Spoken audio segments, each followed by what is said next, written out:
Well, hello, everybody. This is Dr. Erica L. Coleman, and what a day. This is May 24th, 2023, and today we say farewell to a icon, a magnificent Black woman. Yes, I'm going to call her a Black woman. That doesn't mean that she did not belong to the world because she did, but she did have a race, which is socially constructed. She was Black, and her name was Tina Turner. And it is just so surreal that she is no longer here with us on this earth.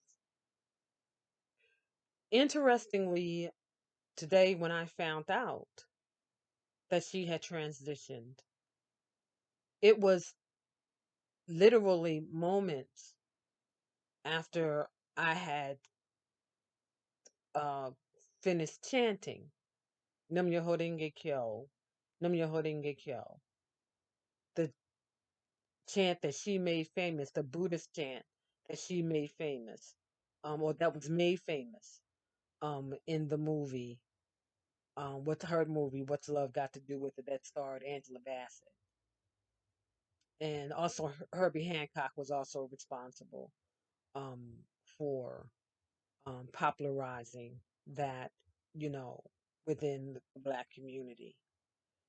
And as we know, Tina um, converted to Buddhism in 1974, Nichiren Buddhism in 1974. Um, the interesting thing is that, when I, well, let me back up. As I was saying, I was moments from that chant, when I saw an email from a friend, and she was responding to an email that I had sent her, and it was in within that email when she said, "By the way, Tina Turner just died." And I was just so overwhelmed that I just broke down crying. And then I smiled because, yes, I am sorrowful that she is gone from this world, but she is gone to the next, and she is free. She suffered so much. Um, Not only, you know, from, personal tragedy. She lost a son a few years ago from due to suicide. She lost another son last year. So her two adopted sons, um, who were Ike's sons from other relationships, um, are still here to mourn their mother. And um, she had a long dealt with a long, illness, and so she is free. Unfortunately, she's going to be boxed in. I read the Rolling Stone obituary and a couple of others. Rolling Stone did not mention her spirituality at all, which was central to who she was. Um, and it basically, said that, her career was over by 1999. No, her pop career was coming to a close. But Tina was a spiritual woman who recorded four four albums known as the Beyond series, which featured, the, intersections of, Christianity, Buddhism, Native American spirituality, Hinduism, that she did with several other women. And it's just a beautiful collection and just a testament to the fullness of who this woman that we knew as Tina Turner. She was not just a rock star. Yes, she was the queen of rock and roll. Yes, indeed. But she was so much more than that. She was more than, her relationship with Ike. She was more than what's love got to do with it. She was more than, those legs that we all admired and envied. She was so much more than that. And that's why she was willing to walk away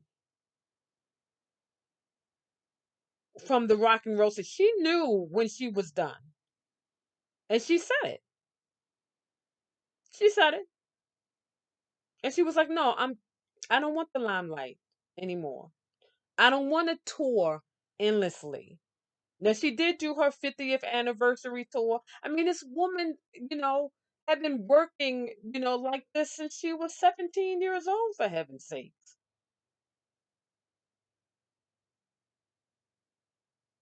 So, you know, some people don't know how to exit, but she did exit the rock and roll scene, but she continued in her role to inspire and say, okay, now that I have your attention, let's take this deeper. Now, I like what she said in an interview because she was saying, listen, she said, what I'm doing now with, with these spiritual projects, she said, it really is no different than what I was doing before. She talked about how people would come to her concerts and leave inspired. And I'm a witness. Now, I never saw her, live in person, like, up close and personal, in an arena. But, I remember a few years ago when my grandmother sold her house, or really more than a few years ago, when my grandmother sold her house in Baltimore, when she moved to Virginia. And we were at my brother's house to celebrate the settlement, the closing. And my brother, oldest brother, turned on a Tina Turner concert. And oh my God, did we have the time of our lives in his family room, singing, dancing, and of course, when Proud Mary came on, then we really lost it. I mean, even my ultra conservative Christian mother, and I'm having a problem even saying that word. Christian mother had a ball, and we all tore up his family room dancing and just having a good old time. She put a smile on so many people's faces. And, when, the concert was over, I mean, you felt good. And like she said, you wanted to go, you wanted to be better, you wanted to do better. Well, what she was doing later on, with this Beyond series that started in 2009 was basically the same thing, but she said just, on a different level, just on a different plane, taking it, to the next level. And, that, Beyond series, well, first of all, let me just back up a little bit because, for me, Tina was an inspiration, um, you know, her spirituality, which was so helpful to me when I hit rock bottom about a decade ago when I was denied tenure at the university where I was teaching. And so, I learned how to chant Nam Myoho Renge Kyo, Nam Myoho Renge Kyo, which, was just um so fortifying and so uplifting. I felt like she talked about, how it just made her feel strong on the inside. And that's exactly what it did for me because I was losing it. I was losing my mind. And to be quite honest, I'm still recovering from what happened to me in the academy. But, thankfully, learning about this, which helped to, fortify, my Christian faith. Because, like I said in the video, and I just, completed a video that talks about how I don't do organized religion. I don't. And what I loved was how, when she did that Beyond series, she was showing that we can bring these various faiths into conversation with one another. And she talks about how, yes, I chant a Nichiren Buddhist chant, Nam Myoho Renge Kyo. And I also say the Lord's Prayer. And some of you may find that problematic, but that's fine. That's fine.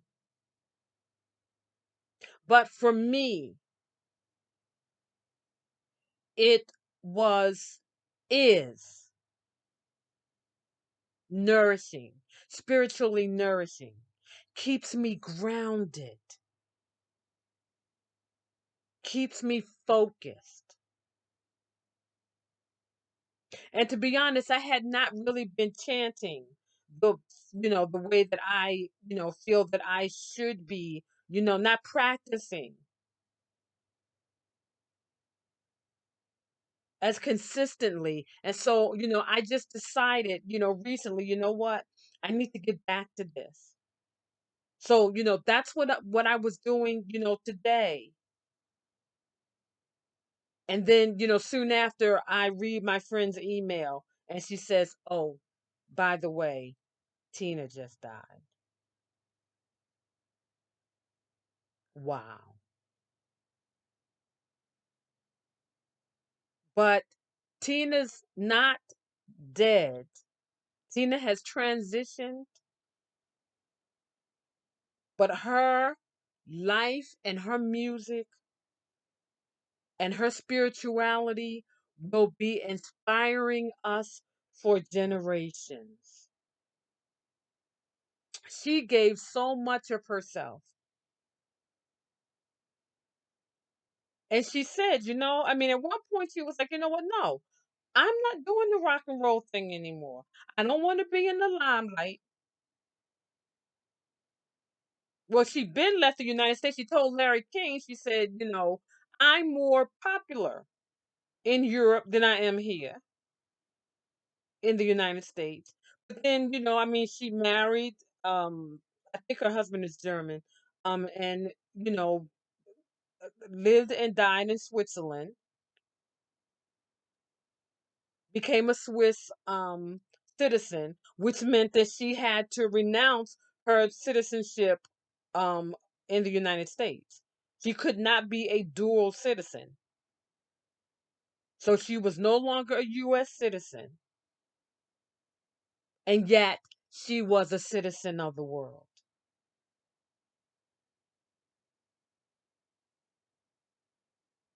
Oh, Tina,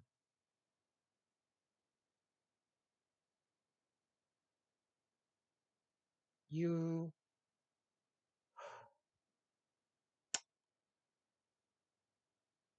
simply the best.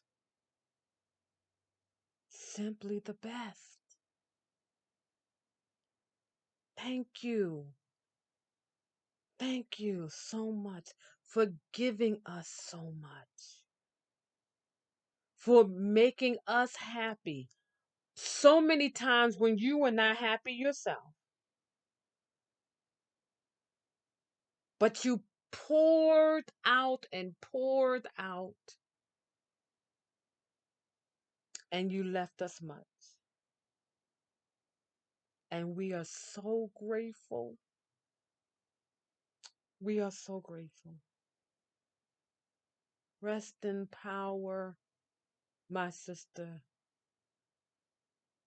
Rest in power, rest in peace. Rest. You've earned it. Thank you so much. This is Dr. Erica L. Coleman signing off. Y'all have a good night.